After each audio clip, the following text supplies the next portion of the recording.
தமிழ்நாடு அரசு ஒவ்வொரு குடும்பத்திடமும் கேட்கிறது, உங்க கனவை சொல்லுங்க. தமிழ்நாடு அரசின் வரலாற்று சிறப்புமிக்க முன்னெடுப்பு.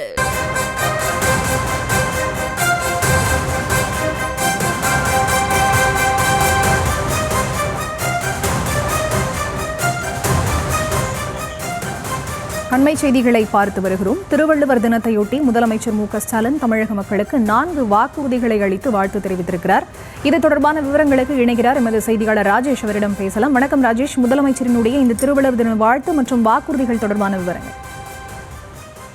வணக்கம். தமிழக முதலமைச்சர் மு.க.ஸ்டாலின் அவர்கள் தன்னுடைய வலைதள பக்கத்தில் பதிவு ஒன்றை வெளியிட்டிருக்கிறார். வான்புகழ் வள்ளுவரை போற்றும் இந்த திருவள்ளுவர் நாளில் தமிழ்நாட்டு மக்களுக்கு நான் 4 முக்கிய வாக்குறுதிகளை அளிக்கிறேன் என்று அவர் தெரிவித்திருக்கிறார்.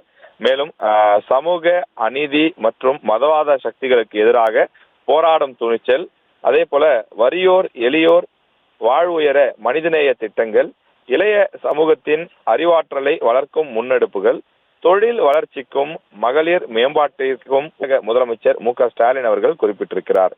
மேலும் வெல்வோம் ஒன்றாக என்றும் இந்த திருவள்ளுவர் நாளிலே அவர் குறிப்பிட்டிருக்கிறார். திருவள்ளுவர் நாள் தமிழ்நாடு முழுவதும் கொண்டாடப்படக்கூடிய நிலையிலே திருக்குறளை கொடுத்து வான்புகழ் கொண்ட வள்ளுவரை நினைத்து பலரும் போற்றக்கூடிய நாளிலே தமிழக முதலமைச்சர் இந்த 4 வாக்குறுதிகளை தமிழக மக்களுக்கு கொடுத்திருக்கின்றார்.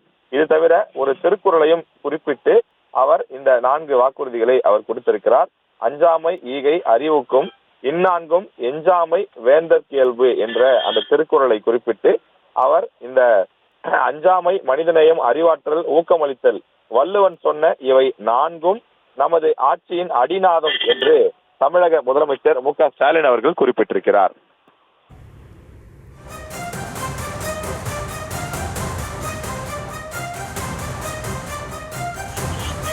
விவரங்களுக்கு நன்றி ராஜேஷ். தமிழ்நாடு அரசு ஒவ்வொரு குடும்பத்திடமும் கேட்கிறது, உங்க கனவை சொல்லுங்க. தமிழ்நாடு அரசின் வரலாற்று சிறப்புமிக்க முன்னெடுப்பு.